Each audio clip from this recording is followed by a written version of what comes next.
El Señor esté con ustedes.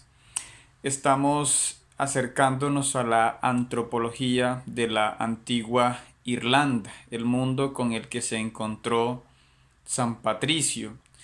Y ese mundo antiguo irlandés es el mundo de la tradición oral, sobre todo de los druidas.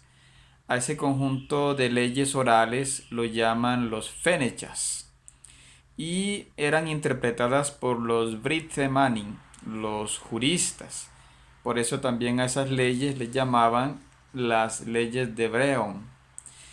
Ellos eran una cultura de conflictos frecuentes, de guerras, y los dioses aparecen así también, ¿no? Por eso, como segundo aspecto, eran una cultura del clan, una cultura con varios reinos. Ellos ya lo llamaban los Tuatha. Era una sociedad estratificada. Había patricios, plebeyos, había esclavos por deuda o por guerra. Las ciudades eran castros o muros. Tenían sus fainen o clan. Tenían una sucesión de jefes bajo el sistema del Tanistri, ¿no? Que era una elección que hacían comunitaria. Tenían también las FEIS o asambleas regionales legislativas. Una de las más importantes era la de Teamhair, Nari, que la hacían en una colina, la Tara, y era como el punto central de la isla. Pero Irlanda prácticamente nunca tuvo un reino unido, la isla no estuvo unida bajo un solo rey. Era una cultura donde el fer, u hombre, esta palabra se parece al latín vir, era visto como un ser vinculado pues al trabajo, a los dioses, a la guerra. Por eso incluso los druidas eran los médicos, eran los que controlaban prácticamente la vida diaria del lugar. La música es una música muy alegre, incluso la vemos hoy, muy rápida, a diferencia, por ejemplo, de sus vecinos, los pueblos que después invadieron, ¿no? Los vikingos o los anglosajones. Eran una cultura que se hacían los tatuajes, de ahí viene la palabra pictos, los pintados, o los britos, los británicos, los que sí, se hacen britis, se hacen tatuajes. Era una cultura que hablaba de hadas y duendes. Este es uno de los puntos que hace mirar la antropología, porque estos seres van a ser comparados con los ángeles, aunque no hubo mucho problema en esta parte, ¿no? Al menos en los relatos, esta parte no fue la problemática, sino sobre todo la parte de el adulterio, la parte del alcoholismo, que le tocó combatirla a San Patricio, al igual que la idolatría, ¿no? Era una cultura que hablaba del trabajo del artesano, del obair, no lo apreciaban mucho. El trabajo más apreciado era el del herrero, sobre todo por el tema de la guerra. Era una cultura de diferencias económicas donde había latifundismo, donde había estratificación social, aunque no se conocía la moneda, pero sí había estas diferencias sociales, ¿no? La palabra conocimiento o druid la vemos vinculada mucho a los druidas que aparecen pues en todo nuestro relato. Esta palabra se parece al védico, a la lengua de Persia, y parecida a Veda, o en griego también eidos, la idea. Era una cultura que hablaba pues de la aidne, la sabiduría, las artes plásticas que no eran realistas, y eso pues en el cristianismo va a influir sobre todo a lo ser los manuscritos. Los que tenían ese monopolio de la literatura oral, los que enseñaban al pueblo, eran los druidas, y los poetas, también llamados los vates, entre ellos eran llamados filí, que eran los que tenían un cargo hereditario de cantarle al pueblo, enseñarlo prácticamente. Ellos también tenían el creut, miren que esta palabra se parece a credo, era la palabra para la religión, donde el druida, como vemos, tiene fuerte poder en la política, en la adivinación, en el culto. Eran los que dirigían el culto también a los árboles como el tejo, el acebo. No tenían muchos templos, más bien preferían los ritos al aire libre, tenían mucha magia, muchos agüeros, no tenían unos libros sagrados, como decimos, preferían la tradición oral, pero creían, por ejemplo, en la otra vida, en lo que ellos llamaban el Macmel o llanura del gozo o Tirna Nok, la tierra de la juventud, que en algunas leyendas era subterránea, pero en otras era un conjunto de islas, ¿no? El modo de ver el tiempo, la historia, el amser, era como una medida, ¿no? Esta palabra se parece al latín mensura, medida. Ellos tenían un calendario lunisolar, un inicio de año en el Samhain, en el equinoccio.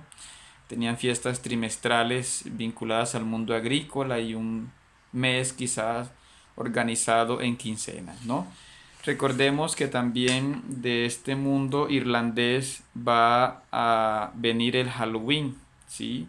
Que está un poco vinculado a ese mundo de la magia que tuvo que combatir San Patricio. Este mundo estaba bajo el control de los druidas y cuando llega San Patricio, antes había ido otro predicador que había fracasado, ¿no? Pero eh, la película San Patricio de Irlanda muestra cómo fue esa experiencia de este britano que había sido esclavizado por los irlandeses, pero que tras 6 años logra liberarse por indicación de Dios, se prepara como sacerdote con el apoyo del obispo Germanio y pacientemente espera, como decíamos, habían enviado al obispo Paladio, pero que había fallado, y él mm, va libre de prejuicios, porque los britanos veían a los irlandeses como unos bárbaros, como unos incivilizados, que no tenían prácticamente escritura, que les gustaba mucho la guerra, que hacían sacrificios humanos incluso, que hacían ceremonias de intercambio sexual entre un dios y una diosa soberana. Y Patricio mm, va ya sin prejuicios, les predica, además en su lengua, aprovecha la imagen del shamrock o trébol para explicar el misterio de la Santísima Trinidad. Por eso hoy en día el trébol es un símbolo nacional de Irlanda. Entonces él hace una civilización, una predicación inculturada. E incluso en los textos sobre San Patricio se muestra a los fiana, a estos nobles, hablando, pidiéndole a San Patricio pues que les enseñe.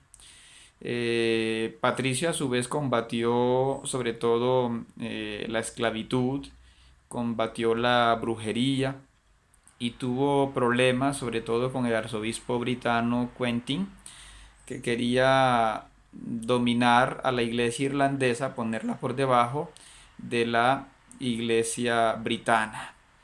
Irlanda fue un reino o una isla más bien muy dividida. Hubo grandes reinos como Connacht, Leinster, Munster y Ulster, que eran regidos cada una por un tuat o señor, pero había también otros reinos menores.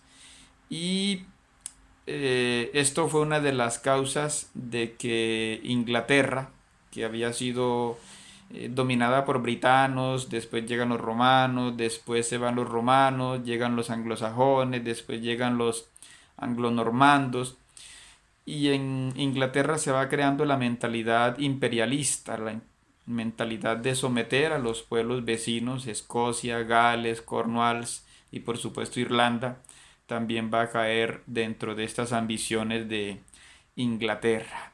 Pero en fin, el mundo irlandés mientras estuvo libre se fue desarrollando, eh, fue aprovechando el arte que tenían los irlandeses para hacer un arte abstracto con figuras geométricas como los libros de Durrow, el libro de Kells que se conserva. Eh, esta cultura fue una cultura bastante vinculada a los monasterios, porque como cada región estaba vinculada a una tribu, en esa tribu se fue construyendo un monasterio. Los abades eran los jefes religiosos de ese clan y esos monjes además tenían tonsura, tenían trabajo junto con la gente, estudio, oración y peregrinaciones. Pero entre esos monjes y clérigos había la posibilidad de casarse.